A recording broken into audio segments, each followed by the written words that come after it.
ومن سيئات أعمالنا من يهده الله فلا مضل له ومن يضلله فلا هادي له ونشهد أن لا إله إلا الله وحده لا شريك له ونشهد أن سيدنا وحبيبنا وحبيب ربنا وطبيبنا وطبيب قلوبنا ومولانا محمدا عبده ورسوله الذي أرسله بالحق بشيرا ونذيرا وداعيا إلى الله بإذنه وسراجا منيرا أما بعد فقد قال الله تعالى في كلامه المجيد والفرقان الحميد أعوذ بالله من الشيطان الرجيم بسم الله الرحمن الرحيم إن الله وملائكته يصلون على النبي يا أيها الذين آمنوا صلوا عليه وسلموا تسليما اللهم صل على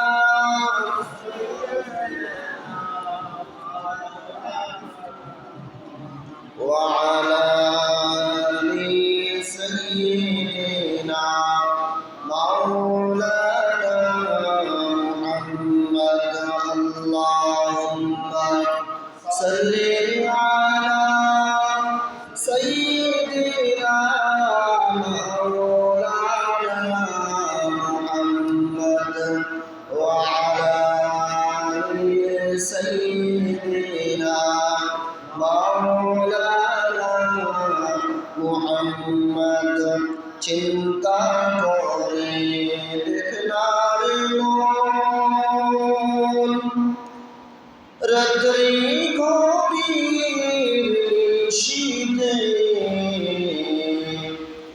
মরণকালে যাবে তোর সঙ্গী হবে কবরে আল্লাহুম্মা সাল্লি আলা সাইয়্যিদিনা মাওলানা মুহাম্মদ ওয়া আলা আলি সাইয়্যিদিনা মাওলানা মুহাম্মদ বালাগাল উলা বিকামালিহি কাশাফাদ দুজা بجماله حسنت جميع خصاله صلوا عليه وآله معزز محترم মুসল্লিয়ান کرام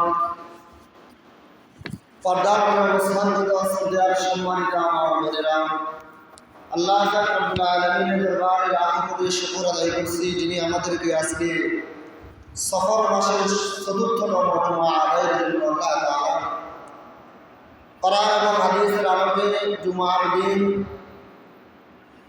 প্রিয় মুসলিম ভাইদেরকে সকলের আগে মসজিদে আসার তৌফিক দিয়েছেন মামুনদেরকে পর্দার আড়ালে থেকে কোরআন এবং হাদিসের সহি আলোকে কথাগুলো শ্রবণ করার তৌফিক আর যোগ্যতা দিয়েছেন সে আল্লাহ পাক রব্বুল আলামিনের দরবারে হামদ শুকর আদায় করে জবান মুখে প্রাণ ভরে সকলে পড়ুন আলহামদুলিল্লাহ। লাখো কোটি দুরূদ সালাম পেশ করছি বিশ্ব মানবতার মুক্তির কাণ্ডারী, বিশ্ব মানবতার মহান শিক্ষক सय्यिदुल मुरसलीन खातमुन नबिय्यीन इमामुल अंबिया अशरफुल अंबिया हबीबुल किबरिया दो जहान में बादशाह प्यारे नबी जनाब मुहम्मदुर रसूलुल्लाह सल्लल्लाहु ताला अलैहि वसल्लम प्रति এবং অসংখ্য অমূল্য সাহাবায়ে কেরামের আত্মার মাগফিরাত কামনা করে সবাই বলুন আল্লাহুম্মা আমিন। মুসল্লিয়ানে কেরাম, গত 2 সপ্তাহে আলোচনা করেছি জুমার পূর্বে এবং জুমার পরে 4 রাকাত সুন্নত নামাজ সম্পর্কে, এবং গত সপ্তাহে আলোচনা করেছি নামাজের পূর্বাপর সুন্নতে মুআক্কাদা সম্পর্কে। এই আলোচনা কয়েক ভাগে বিভক্ত করা হয়েছে, এজন্য আমি চাইছি গত 2 সপ্তাহে আমরা নামাজের আলোচনা করেছি, এই সপ্তাহে অন্য একটি আলোচনা করি। এজন্য আজকে আমাদের আলোচনায় রয়েছে কোরআন এবং হাদিসের আলোকে মিথ্যা এই বিষয়ে 10টি পয়েন্ট গুরুত্বপূর্ণ সারসংক্ষেপ আপনাদের সামনে আলোচনা করব ইনশাআল্লাহ তাআলা। আল্লাহ তাআলা আমাদের সকলকে এই আলোচনা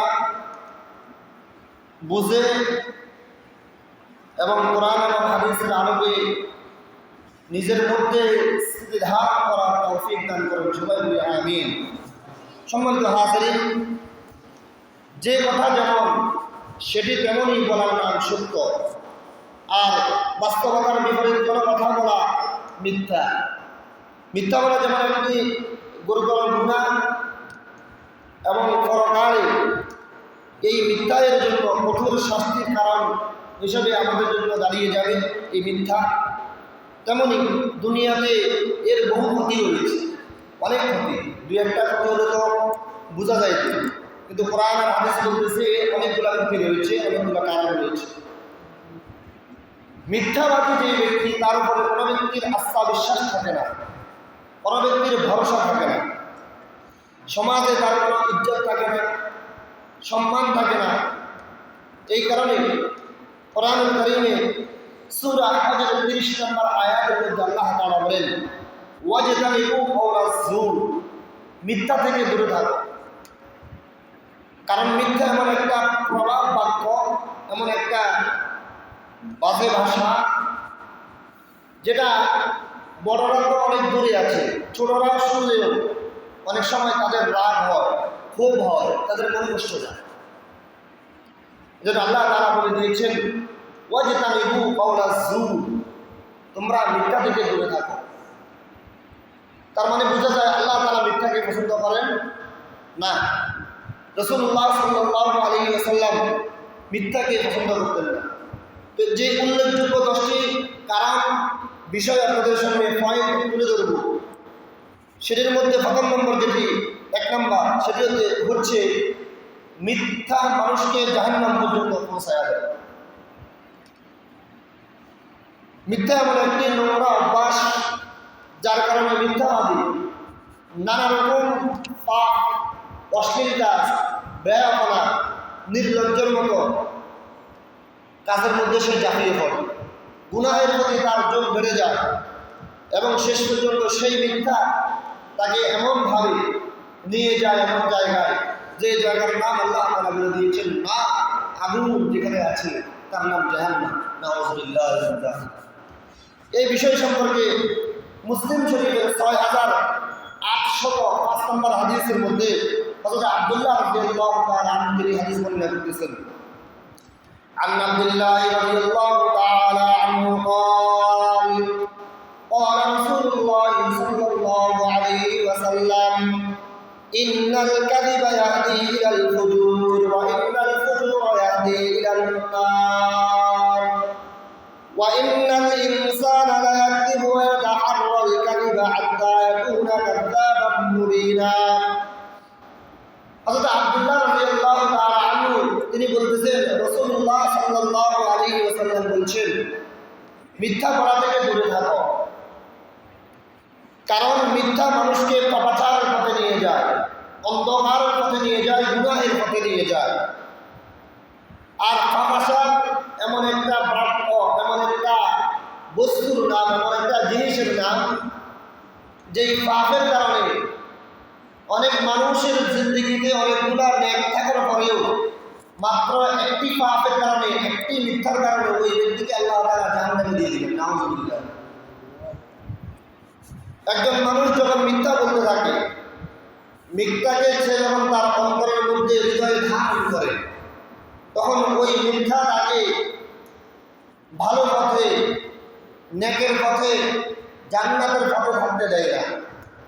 ওই মিথ্যা তাকে নিতে নিতে এমন একটা জায়গায় পৌঁছায়া দেয়, যেই জায়গা থেকে ওই ব্যক্তি যখনই কোনো কথা বলে, যখনই কারোর সাথে কোনো আলাপ আলোচনা করে, তখন ওই ব্যক্তি মিথ্যা ছাড়া কথা বলতে পারে না। মিথ্যা তার কাছে এমন একটা প্রিয় বস্তু হয়ে যায় যে সে চাইলেও সত্যতার মধ্যে বের হবে না। এই জন্য রাসূলুল্লাহ সাল্লাল্লাহু আলাইহি ওয়াসাল্লাম হাদিসের মধ্যে বলেন, মিথ্যা এটা তোমাদেরকে ভালো স্থানে পৌঁছায় দিবে না। মিথ্যা তোমাদেরকে ভালো স্থানে কি পৌঁছাইতে দিবে না। এই জন্য আমরা সর্বপ্রথম 1 নম্বর পয়েন্ট যেটা জানলাম, সেটি হচ্ছে মিথ্যা মানুষকে জাহান্নামে নিয়ে যায়। মিথ্যা মানুষকে জান্নাতের পথে রাখে না, নেকের পথে রাখে না, ভালো কাজের পথে রাখে না। এই জন্য আমরা সবসময় চেষ্টা করব, যে কোনো কাজই হোক, মায়ের সাথে, বাবার সাথে, মানুষের সাথে, স্ত্রীর সাথে, ছেলে মেয়ের সাথে যে কোনো কথা বলার সময় মিথ্যা যেন আমার মুখ দিয়ে, আমার জবান দিয়ে বের না হয়, আমি এটা চেষ্টা করব। আল্লাহ তাআলা সবাইকে